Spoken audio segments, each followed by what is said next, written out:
My name is James E. Cheeks II.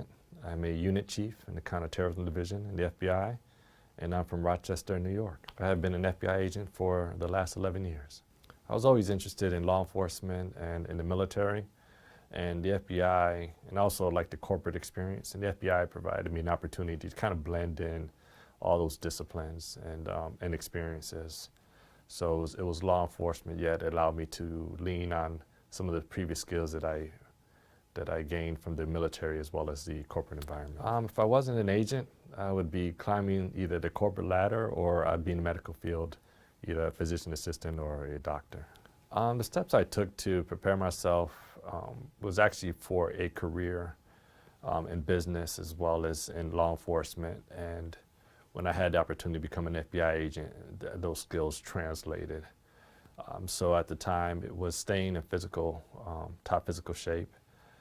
So I could be able to not only handle the physical fitness requirement to enter, but to participate in activities like in SWAT that interest me. And then the other piece is the education, just making sure that I had my education completed and I took advantage of any kind of training opportunities in leadership. The most rewarding piece of the job has been being able to serve and protect the citizens of our country, whether it's through a thorough investigation or it's through an arrest situation with SWAT, providing a safe environment not only for FBI agents but for the community. So that's what I found to be most rewarding. I have learned that you're never become that expert. When I first came in, I figured in 2 years I'd be up and running and then I'd be a subject matter expert. But every new violation, there's always a new challenge, and you continually have to work hard to understand the violation working and own your space. So I've learned professionally that I'm never done. You constantly have to be learning because there's a lot to learn.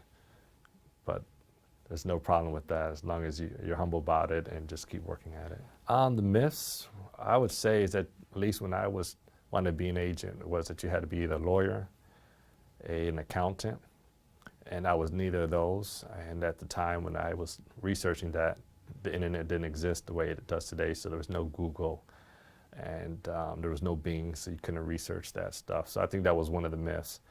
And in actuality, you just need a 4-year degree and job experience. I'm not sure of any black myths. I haven't heard any. Typically they say there's not a lot of us, which is actually not a myth. It's actually, true. But not aware of any other myths out there. The dream location is here in the Washington, D.C. area. And the reason why is my wife gave me one more move after moving her in the military, and then the FBI first office sent me to San Juan. And this area affords me the opportunity to have job growth.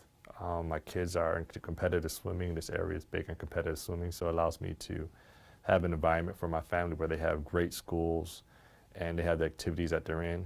And then the icing in the cake is my father's from the DC area, from Southeast DC, so it provides me opportunity to do the job that I love in an area that it's like a home. If they want a career as an agent, I think it's important for young people to understand that choices have consequences. So if you make the wrong choice, there's a consequence. Some of them are easy to overcome, but some of them, they carry lifelong penalties. So it's making the right choice, surrounding yourself with the right people, being a leader. Sometimes this may not be the popular choice or may not be fun. So I think it's very important for them to think about, what they're doing. And now in this day and age where everything's recorded, there's always a copy somewhere, and things spread quickly and they last forever. Just making the right choice. And not only that, when they make the right choice, is think about where they want to be in life further down the road and work backwards. And every step of the way, getting education is always going to be an important step. Becoming an agent is not always easy, but if you prepare yourself with your education, you'll always be able to find employment in a career field that you enjoy. I think we need to start a lot earlier. My first experience with the FBI was in high school, and I still remember that day. There was like 4 to 5 police officers that represented the local police, the county, the sheriff department, and there was the gentleman in the suit, which stood out for me, and that was the FBI agent. So that was my first experience. I think, however, growing up in an inner city environment, you have to start a lot earlier, because a lot of the experience that people have with police may not always be pleasant. And if they haven't had one, they're hearing about experiences from other people that may not have been pleasant or may have not been the best, but the story may have been exaggerated. So we have a lot to overcome. So starting early, creating that positive experience with the individuals is, I think, is key, so that they grow up knowing that that opportunity exists, what they need to do to achieve that, not only in education as well as in how they conduct themselves. It's not easy to balance all of those. I think that's something that we learn over time. Either we get the reminders from the family that we're not balancing, but something as a manager, I try to make sure that my people are balancing their life. So what I do is, you can't do everything. So like for social life, maybe the people that I spend time with, I do it through either we can work out together, and or after school when I was working on my second master's degree, we would go out once in a while and just like have a coffee. So that gives me an outlet outside of work to have a social life, but doesn't take up a lot of time, because at the end of the day, what's most important to me is my family. So keeping a calendar of my kids' events, to making sure that I'm on top of when they have their swim meets, or being able to pick them up to practice. So it not only allows me to spend time with them, but also provides assistance to my wife, so she's not doing everything on her own. So just being on target with having a calendar on everything is what allows me to balance all of those. I'd like to go back to Spain. I went there once, was able to have the opportunity to go to Madrid and Seville and Valencia, but it went in the winter time, so it was nice to see the Christmas environment over there.